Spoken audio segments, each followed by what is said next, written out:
پرانے وقتوں کی بات ہے، ایک بادشاہ اپنی رعایا اور سلطنت کے معاملات سے بالکل بے خبر رہتا تھا۔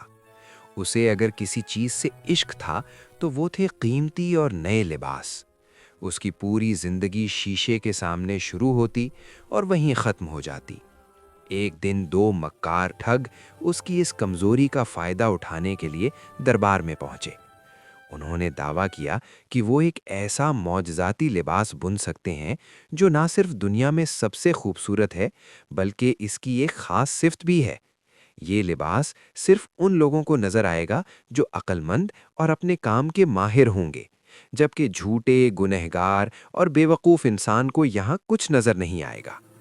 بادشاہ نے اس انوکھے لباس کے لالچ میں انہیں ڈھیروں سونا اور ریشم دے دیا تاکہ وہ کام شروع کریں۔ ان ٹھگوں نے محل کے ایک کمرے میں خالی مشینیں لگا لیں اور دن رات ایسے ہاتھ چلانے لگے جیسے واقعی کچھ بن رہے ہوں۔ بادشاہ نے اپنے سب سے پرانے اور دیانتدار وزیر کو کام دیکھنے بھیجا۔ جب وزیر وہاں پہنچا تو اسے خالی مشینوں کے سوا کچھ نظر نہ آیا۔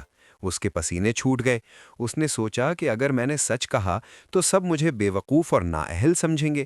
اپنی عزت بچانے کے لیے اس نے جھوٹ کا سہارا لیا اور دربار میں جا کر اس خیالی کپڑے کے رنگوں اور نقش و نگار کی جھوٹی تعریفیں کیں۔ یہی حال دوسرے درباریوں کا بھی ہوا۔ ہر کوئی اپنی عقلمندی ثابت کرنے کے لیے ایک دوسرے سے بڑھ کر جھوٹ بولنے لگا۔ آخر کار بادشاہ نے خود جانے کا فیصلہ کیا۔ جب اس نے دیکھا کہ مشینیں بالکل خالی ہیں تو وہ اندر سے ٹوٹ گیا، مگر اپنے تکبر اور عہدے کے ڈر سے وہ مسکرایا اور کہنے لگا، واہ کتنا شاندار لباس ہے۔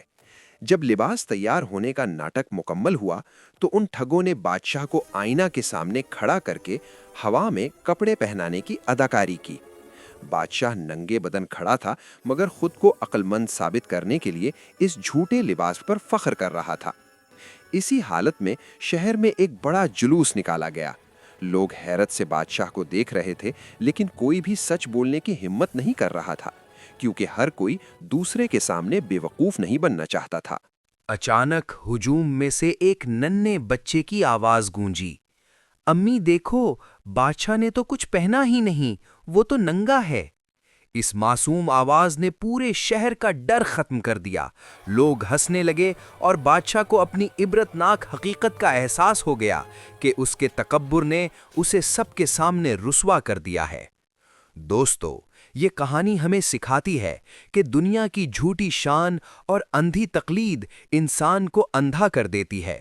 اصل لباس تقوی اور سچائی کا ہے، کیونکہ اللہ کے نزدیک تمہاری قیمت تمہارے دلوں اور اعمال سے ہے، نہ کہ تمہارے مہنگے لباس سے۔ یاد رکھیں، جھوٹ کا سہارا لے کر آپ دنیا کو تو دھوکہ دے سکتے ہیں مگر سچائی اور اللہ کی پکڑ سے کبھی نہیں بھاگ سکتے۔ اگر آپ کو یہ کہانی اچھی لگی ہو تو اس چینل کو لازمی سبسکرائب کریں، اور ہاں، اس اچھی بات کو دوستوں کے ساتھ شیئر کرنا بالکل مت بھولیے گا۔